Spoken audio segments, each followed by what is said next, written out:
Hello everyone, আসসালামু আলাইকুম।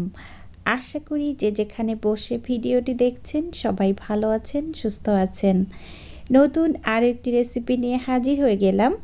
আজ আমি আপনাদের সাথে শেয়ার করছি শীতের ফুলকপি এবং রুই মাছ দিয়ে মজার একটা রেসিপি। আর চেষ্টা করেছি কিভাবে বেশি মজা করে রান্নাটা করা যায় সেই রেসিপিটাই আজ আপনাদের সাথে শেয়ার করব। আশা করব পুরো ভিডিও জুড়ে আমার সাথেই থাকবেন। তাহলে চলুন কথা না বাড়িয়ে মূল রেসিপিতে চলে যাই। প্রথমেই আমি কড়াই বসিয়ে দিয়েছি আর কড়াইতে একটু বেশি পরিমাণে তেল দিয়ে দিচ্ছি। এখানে আমি মাছটাকে প্রথমে ভাজি করে নিব। আর আমি কিন্তু কেটে কুটে সব কিছু গুছিয়ে নিয়েছি। আর এই কড়াইতে আমি আসলে ফোড়নের জন্য পেঁয়াজ এবং জিরাটা ভাজি করে তুলে রেখেছি। তারপর সেই কড়াইতে একটু বেশি পরিমাণে তেল দিয়ে দিয়েছি মাছটাকে ভাজি করার জন্য। তেল যখন গরম হয়ে গিয়েছে তখন মাছগুলো দিয়ে দিচ্ছি এখানে। আর এই মাছগুলোকে আমি ভালোভাবে ভেজে নিব। আর বিশেষ করে মাথাটা একটু উল্টে পাল্টে ভালোভাবে ভেজে নিব। আর যেহেতু মাছটা একেবারে টাটকা মাছ আর এই মাছটা আমার পুকুরের, তো এজন্য আসলে মাছটাকে আমি বেশি ভাজলাম না। আমি সাধারণত আপনাদের যে রান্নাগুলো দেখাই সেই রান্নাগুলো মূলত টাটকা মাছ দিয়ে দেখাই, সেজন্য কিন্তু আমি একটু মাছগুলোকে কম ভাজি করি। তো আপনারা যদি ফ্রিজে রেখে ফ্রোজেন করা মাছ দিয়ে রান্না করেন তাহলে মাছটা কিন্তু একটু বেশি ভাজি করে রান্না করবেন, তাহলে খেতে বেশি ভালো লাগবে। এই পর্যায়ে আমি মাছগুলো ভাজি করে তুলে নিয়েছি আর মাথাটাকে আরও কিছুটা সময় ভাজি করে তারপর তুলে নিচ্ছি। এখন রান্নায় চলে এসেছি। এই পর্যায়ে আমি মশলা দিয়ে দিচ্ছি 1 চা চামচ আদা বাটা, 1 চা চামচ জিরা বাটা, 1 চা চামচ পেঁয়াজ বাটা, 1 চা চামচ রসুন বাটা, 1 চা চামচ শুকনা মরিচ বাটা। সমস্ত মশলাগুলো একবারে আমি সেই তেলের মধ্যে দিয়ে দিয়েছি।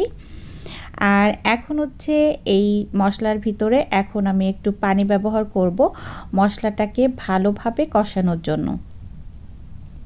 আর এখানে নতুন রাঁধুনিদের জন্য টিপস দিয়ে দেই, মশলা যত ভালো কষানো হবে রান্নার টেস্ট ততটাই ভালো আসবে, এটা কিন্তু খেয়াল রাখতে হবে।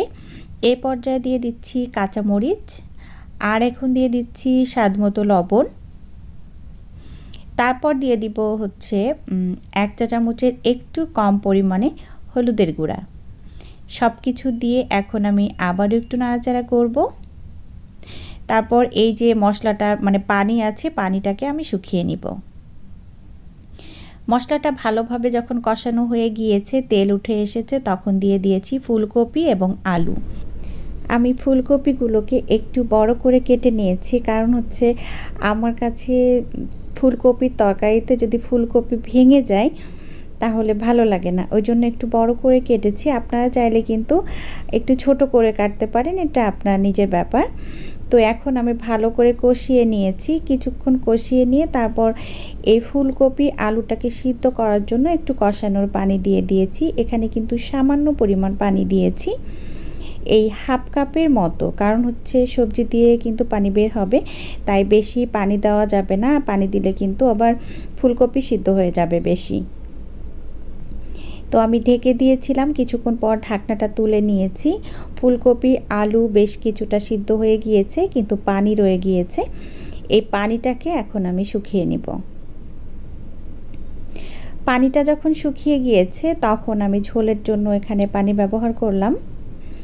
তো যেহেতু এই তরকারিতে আমি খুব একটা বেশি ঝোল রাখবো না, তাই আমি ঝোলের পানিটাও অনেক বেশি দিলাম না। আর ঝোলের পানি দিয়ে আমি সেই মাছের মাথাটা দিয়ে দিয়েছি যাতে করে একটু ভালোভাবে সিদ্ধ হতে পারে।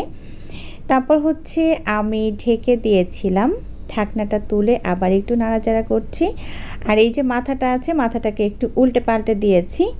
তারপর যখন ঝোলটা একটু কমে গিয়েছে তখন আমি সেই মাছগুলো দিয়ে দিচ্ছি।